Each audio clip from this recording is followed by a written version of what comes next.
Assalamu alaikum, Ramadan Kareem. Good evening, ladies and gentlemen. Welcome to tonight's debate.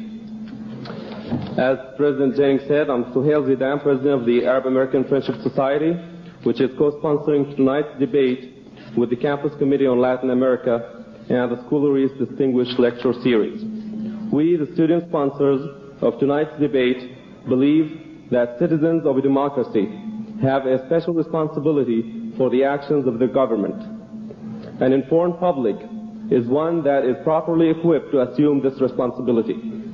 Though the 1980s have come to be known as the information age, we are too often misinformed about the U.S. government's actions abroad.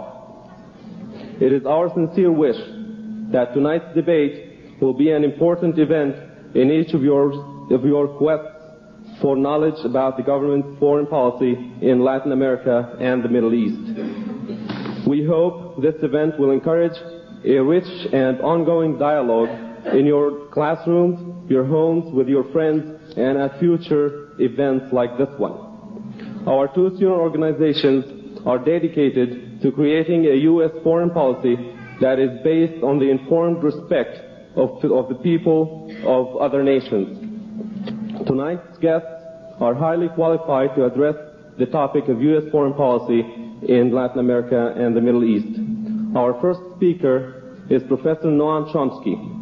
He has been a professor of linguistics at Massachusetts Institute of Technology since 1955. He is the author of more than 30 books on language, linguistics, and government. His books include American Power and the New Mandarins, At War with Asia, Toward a New Cold War, The Faithful Triangle, Turning the Tide, Pirates and Emperors, and his most recent on the Iran-Contra scandal, The Culture of Terrorism. He and Edward Herman co-authored The Political Economy of Human Rights.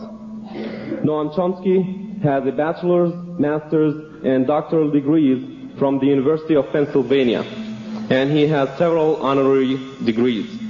Professor Chomsky often criticizes what he calls government manipulation of language and facts to bend American minds into a false sense of the nation's righteousness. Our second speaker is Mr. Richard Perle. He was Assistant Secretary of Defense for International Security Policy from 1981 until his resignation last May. Since leaving office, Mr. Perle has served as a resident scholar at the American Enterprise Institute. Currently, he is a contributing editor to U.S. News and World Report and is working on a novel. Richard Perle worked in the United States Senate from 1970 to 1980 for the Committee on Government Operations, the Committee on Armed Services, and its Subcommittee on Arms Control. He also worked for the late Senator Henry Jackson of Washington State. Richard Perle has a bachelor's degree from the University of Southern California and a master's degree of international studies from Princeton University. He has also studied at the London School of Economics. Mr. Perle was considered the chief architect of the Reagan administration's strategic arms policies. He had a reputation for making the national defense bureaucracy more responsive to the policies of the Reagan administration. Tonight's debate will be moderated by Professor Charles Herman, Professor of Political Science and Director of the Ohio State University Mershon Center. Let me remind you that the purpose of tonight's debate is not to declare a winner on rhetorical points, nor is it to champion or denounce various states or political movements in the two regions, although it is tempting. The purpose of tonight's debate is to learn more about the United States government's policies in Latin America and the Middle East. I turn the podium now to Professor Charles Herman. Thank you.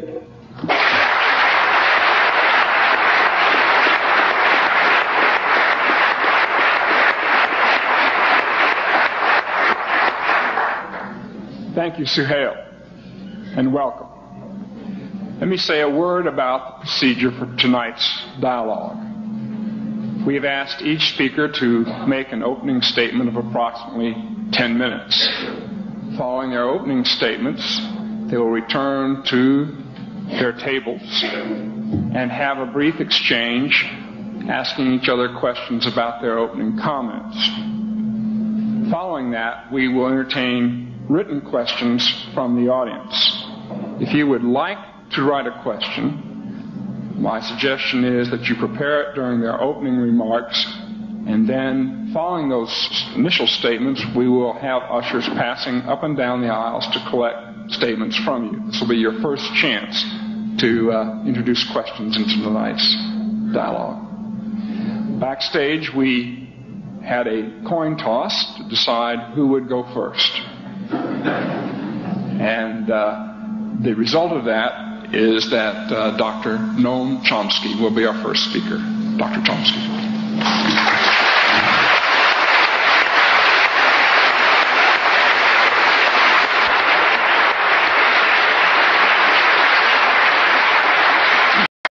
Backstage, we had a coin toss to decide who would go first.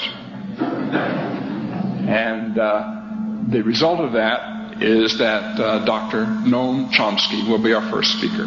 Dr. Chomsky.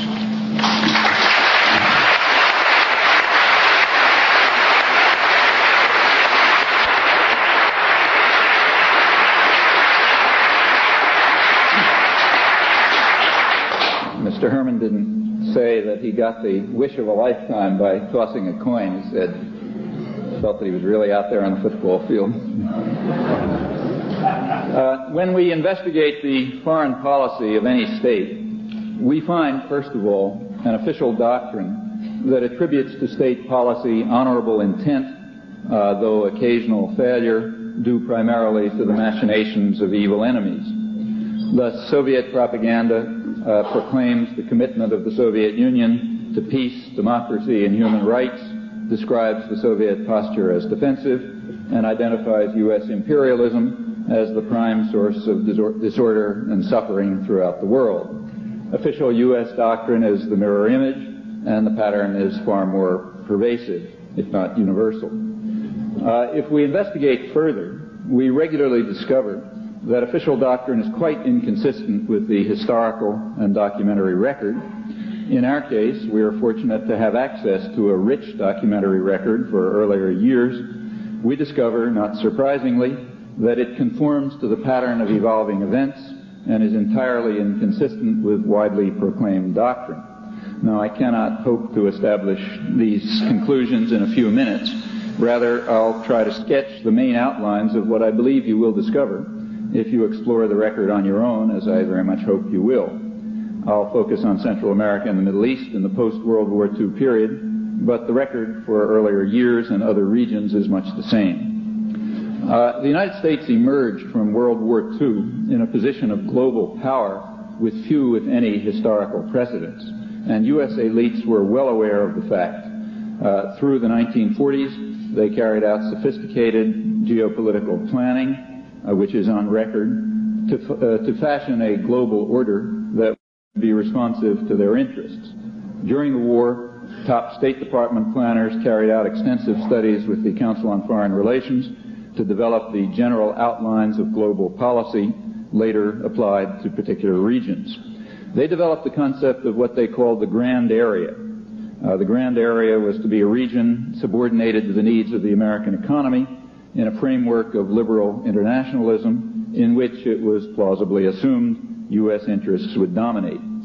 The Grand Area was outlined in detail. It was to include, at a minimum, the Far East, the Western Hemisphere, and the former British Empire, including the energy reserves of the Middle East, which the State Department described as, I'm quoting, a stupendous source of strategic power and one of the greatest material prizes in world history, the richest economic prize in the world in the field of foreign investment, referring to Saudi Arabia. At a maximum, the Grand Area should become a world system under U.S. control. Now, the Grand Area had a structure. The industrial powers were to be reconstituted, but under U.S. control, and in a manner acceptable to the United States, a commitment with many significant consequences. It was understood that Europe and Japan required a hinterland. State Department studies, now declassified, explain that the Third World was to fulfill its function as a source of raw materials and markets for the industrial capitalist powers, and was to be exploited, as they put it, for their reconstruction. With regard to Latin America, George Kennan, who was one of the most influential of post-war planners, explained in internal discussion that a prime concern is the protection of our raw materials.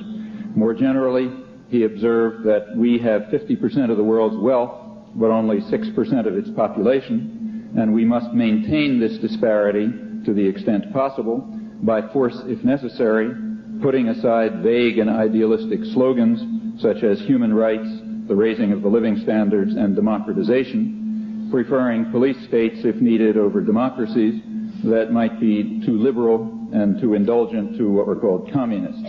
The latter term has lost any substantive meaning in U.S. political rhetoric, referring simply to anyone who stands in our way. These are all quotes. These are all quotes, incidentally. The declassified documents on U.S. foreign policy in Latin America apply these ideas in detail. They explain that the primary threat we face in Latin America, I'm continuing to quote, is the trend toward nationalistic regimes that respond to popular demand for improvement in low living standards and production for domestic needs. Now that's unacceptable because the United States is committed to, quote, encouraging a climate conducive to private investment, in particular guarantees for opportunity to earn, and in the case of foreign capital, to repatriate a reasonable return. We must therefore oppose what is regularly called ultranationalism in secret documents. That means efforts to pursue domestic needs. We must foster export-oriented production in the interest of U.S. investors. Now, it is recognized that such programs have very little appeal to the Latin American public, so the conclusion is the natural one. We must therefore gain control over the military, which can in turn control domestic opposition and overthrow civilian governments if necessary. We must also act to overcome the excessive liberalism of the Latin American countries. These ideas are outlined in the high-level documents and were applied in practice in Latin America as elsewhere. If some group or country succumbs to ultranationalism, it must be disciplined by the local security forces under U.S. control if possible, or by direct U.S. subversion or aggression. And the modern history of Latin America is to a significant extent an application of these doctrines. So a brief experiment in capitalist democracy in Guatemala was terminated in 1954 by a CIA coup installing a murderous terror state that has been maintained by regular U.S. intervention to block elections and to conduct regular repression and massacre. These operations reached a peak in the past decade with perhaps 100,000 people killed and innumerable others tortured, maimed, and starved, all of this enthusiastically supported by the Reagan administration. Meanwhile, Honduras was turned into a U.S. military base with increasing human rights violations, reaching several assassinations a week last year, and hundreds of thousands of peasants starving to death while the country exports snow peas and beef for U.S. markets, that being a typical consequence of the U.S. imposed aid and development model. In El Salvador, in the late 1970s, there was a proliferation of popular organizations, largely church-based, that threatened to lay the basis for meaningful democracy and social reforms. The Archbishop pleaded with the United States government not to send aid to the junta because it would be used, he said, to destroy the people's organizations fighting to defend their fundamental human rights. The security forces backed by the United States overcame the threat of democracy and social reform by terror and slaughter, murdering the political opposition, assassinating the Archbishop, physically destroying the independent media, invading and largely destroying the university, slaughtering tens of thousands of peasants, union leaders, and others, killing priests and nuns and intellectuals, or driving them out of the country, to which they still cannot return for fear of torture and assassination. When the population was considered to be sufficiently traumatized, a so-called election was held in an atmosphere of terror and despair, macabre rumor and grisly reality, in the words of the British parliamentary human rights group that observed